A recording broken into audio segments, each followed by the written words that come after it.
तो आशीष मिश्रा हाजिर हो गए, मनीष शुक्ला से सवाल ही पूछेंगे, लेकिन उससे पहले आपको दिखाते हैं कि किन 12 बेहद जटिल सवालों से आशीष को दो चार होना पड़ सकता है। तो क्या क्या वो सवाल हो सकते हैं वो हम आपको दिखाएंगे। देखिए, कहानी है कि 8 अक्टूबर से यहां पर इंटरनेट जो है ये बंद है, ये जानकारी भी हम आपको दे रहे हैं, लेकिन मंत्री पुत्र से सवाल भी कई सारे होंगे और क्या कुछ वो बोलेंगे ये अपने आप में बहुत महत्वपूर्ण हो जाता है।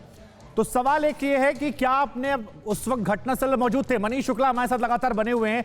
मनीष जी, जरा ये बताइए कि अगर गृह राज्य मंत्री का लड़का इस तरह से कानून का उल्लंघन करेगा, 2-2 बार पुलिस जाएगी वहां पर, तो जो बातें साधना भारती कह रही हैं उन आरोपों में क्यों दम न देखा जाए? और क्या अगर वो गलत नहीं थे तो उनको सामने आना चाहिए था या आपको जबरदस्ती करनी चाहिए थी, कम से कम यूपी पुलिस और सरकार की इमेज को लेकर?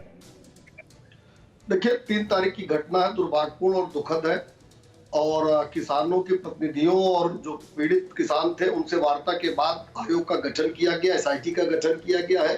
स्वतंत्र और निरपेक्ष जांच हो, इसके लिए खुली छूट उनको है। मुख्यमंत्री जी के शब्दों में कहें तो देखिए, लखीमपुर के एसपी बात कर रहे हैं, सुनते क्या कह रहे हैं।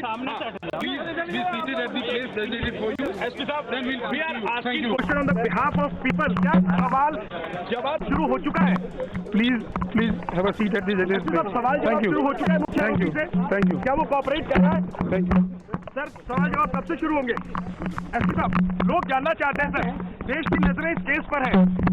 केंद्रीय गृह राज्य मंत्री का बेटा मुख्य आरोपी है, क्या उससे सवाल जवाब शुरू हो चुका है?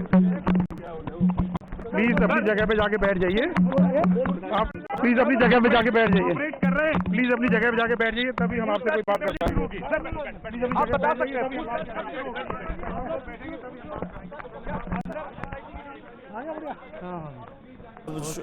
जारी रख सकते हैं, लेकिन सवाल वही है जो यहाँ साधना भारती पूछती हुई, जो शुभांकर ने आपसे पूछा। आशीष मिश्रा पेश तो हुए हैं, लेकिन जब तक उनके पिता पद पर हैं, क्या सही तरीके से जांच हो पाएगी? आप पे कांग्रेस पार्टी आरोप लगा रही कि अजय मिश्रा क्यों नहीं अभी तक गए?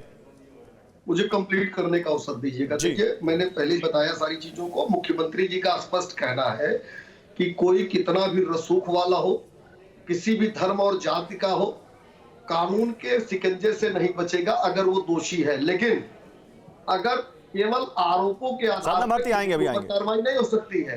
सच और तथ्य इकट्ठे किए जा रहे हैं, उसके आधार पे परीक्षण करके ही कार्रवाई आगे बढ़ेगी। नहीं मनीष शुक्ला जी, फिर कोर्ट को टिप्पणी क्यों करनी पड़ी?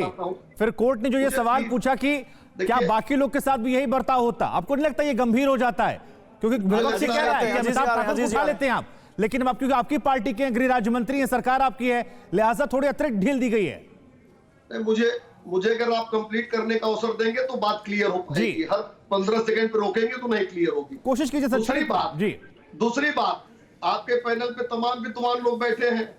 कानूनी प्रक्रिया का अगर पालन नहीं किया जा रहा, उसका वायलेशन किया जा रहा हो तो कानून के अंतर्गत वो बताएं। तीसरी बात, आशीष कल नहीं आए, आज आए, इसका जवाब आशीष आज पुलिस के सामने देंगे। हाँ, हम लोग कोई पक्ष नहीं है, हम सरकार क्या कर रहे हैं उसकी बात बताने बैठे हैं। साधना भारती की बात का तो जरूर जवाब देंगे। इनकी महाराष्ट्र की सरकार है, इनके गृह मंत्री अनिल देशमुख स्वयं लापता है। एक मुख्यमंत्री, एक मुंबई का जो पुलिस आयुक्त, गलत को दूसरे गलत से सही ठहराएंगे सर, तो फिर तो काफी कुछ गलत हो जाएगा। ठीक है, मैं आप ही की बात को विक्रम सिंह साहब के पास लेता हूं। विक्रम सिंह सर, मनीष शुक्ला कह रहे हैं कि यही तरीका होता है कार्रवाई करने का। आप क्योंकि डीजीपी रहे हैं, आप बेहतर बता सकते हैं, यही तरीका होता है ऐसे ही, या यहाँ पर कुछ तरीका यही होता है? मैं तो आप लोगों को एडवाइस करूंगा कि देश के प्रमुख 100 हत्याकांड की निकाल लीजिए केस डायरी, जिसमें सजायाबी हुई हो, और पता लगा लीजिए गिरफ्तारी कितने दिन बाद हुई थी, कितने दिन बाद हुई थी।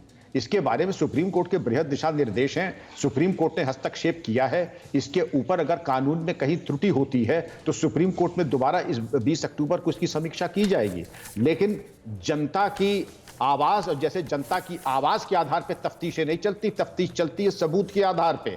वरना जनता की आवाज और मीडिया में की उठी हुई जनता की लोकप्रियता की आवाज के आधार पे अगर विवेचनाएं होने लगी, तब तो फिर विवेचना करने से अच्छा है जनता से आप वो बैलेट करवा लें कि ये दोषी है, निर्दोष है, उसी के आधार पर। नहीं, आप बिल्कुल सही कह रहे हैं, लेकिन सवाल यहाँ पर कॉन्फ्लिक्ट ऑफ इंटरेस्ट का है सर। सवाल यहाँ पर मोरालिटी का है, जिसका पॉलिटिकल पार्टियां जो सवाल उठा रही हैं। सवाल यहाँ पर है सवाल, मैं जरा कह दूं, प्लीज इसका जवाब नहीं देंगे।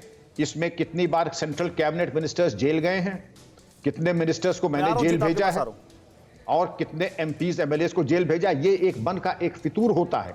आज जब ये कह रहे हैं कि पुलिस तो एक बहुत छोटा पार्ट है क्रिमिनल जस्टिस सिस्टम का, इसके बाद न्यायालय आती है, प्रोसिक्यूशन आता है, आप क्या समझते हैं कि पूरी चीजें सब मिल जाती हैं? एक षड्यंत्र की आपराधिक षड्यंत्र, ये संभव नहीं है। कुछ तो वही मैंने विश्वास पूछा, कीजिए। मैंने साधना जी से वही सवाल पूछा सर कि आप पुलिस पर सवाल उठा रही हैं तो जांच तो उसी पुलिस को करनी है जिस पुलिस को लेकर आप सवाल उठा रही हैं। मैं आता हूं सर आपके पास।